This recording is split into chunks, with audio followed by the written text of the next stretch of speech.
Everyone, कैसे हो आप सब। आशा करती हूँ आप ज़रूर अच्छे होंगे। आज मैं आपको दाऊद और गोलियत की एक कहानी सुनाती हूँ। एक सच्चे साहस और विश्वास की कहानी जो रोमांचक से भरपूर है। दाऊद और गोलियत, एक चरवाहा और वीर योद्धा। बहुत समय पहले इस्राएल और फिलिस्तीन नाम की दो सेनाओं के बीच युद्ध छिड़ा था। फिलिस्तियों की तरफ से एक विशालकाय योद्धा मैदान में आया जिसका नाम था गोलियत। वह करीब 9 फुट लंबा था, पूरी तरह लोहे के कवच में ढका हुआ, और उसके पास एक भारी भरकम भाला था।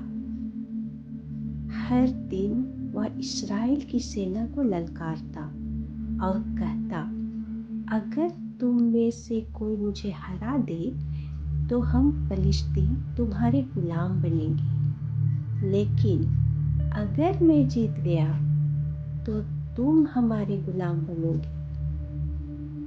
इस्राएल की सेना डर के मारे कांप उठी। कोई भी योद्धा आगे नहीं आया। तभी एक दिन एक नौजवान चरवाहा लड़का दाऊद अपने भाइयों के लिए खाना लेकर युद्ध के मैदान में आया।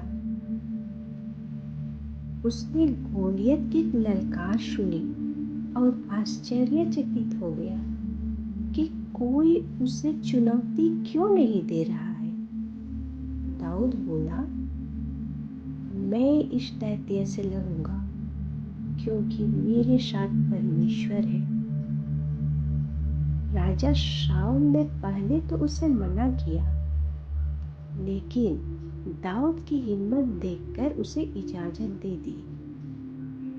दाऊद ने कोई कवच नहीं पहना, कोई तलवार नहीं उठाई, बस अपनी गुलेल और 5 चिकने पत्थर लेकर मैदान में उतर गया। गोलियत ने दाऊद को देखकर उसका मजाक उड़ाया और उससे कहा, क्या मैं कुत्ता हूँ जो तू लाठी लेकर आया है? लेकिन दाऊद ने जवाब दिया, तू भाले और तलवार से आता है, लेकिन मैं उस परमेश्वर के नाम पर आता हूँ जो इस्राएल की सेना का रक्षक है। दाऊद ने अपनी गुलेल चलाई और पत्थर सीधे गोलियत के माथे पर जा लगा। वह विशाल योद्धा जमीन पर गिर पड़ा और मर गया। दाऊद ने बिना तलवार के अपने विश्वास और बुद्धि से उसे हरा दिया। इस जीत ने उसे हीरो बना दिया और आगे चलकर वही दाऊद इस्राएल का राजा बना। शिक्षा, परमेश्वर पर सच्चा विश्वास रखने वाला कोई भी व्यक्ति, चाहे वह छोटा क्यों ना हो, बड़े से बड़े गोलियत को हरा सकता है।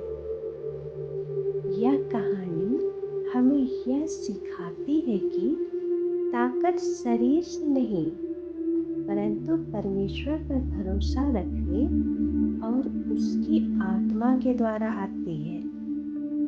इसलिए आप परमेश्वर पर विश्वास रखते हुए सारे कार्य करें। जब आप ऐसा करेंगे तब परमेश्वर आपके साथ होंगे और आपकी सहायता करेंगे। तब आप बड़े से बड़े कार्य को आसानी से कर सकते हैं। धन्यवाद।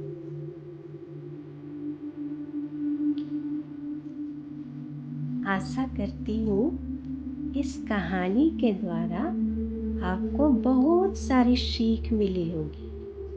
परमेश्वर आपको अपने बल, शक्ति और सामर्थ्य से भर दे। आमीन।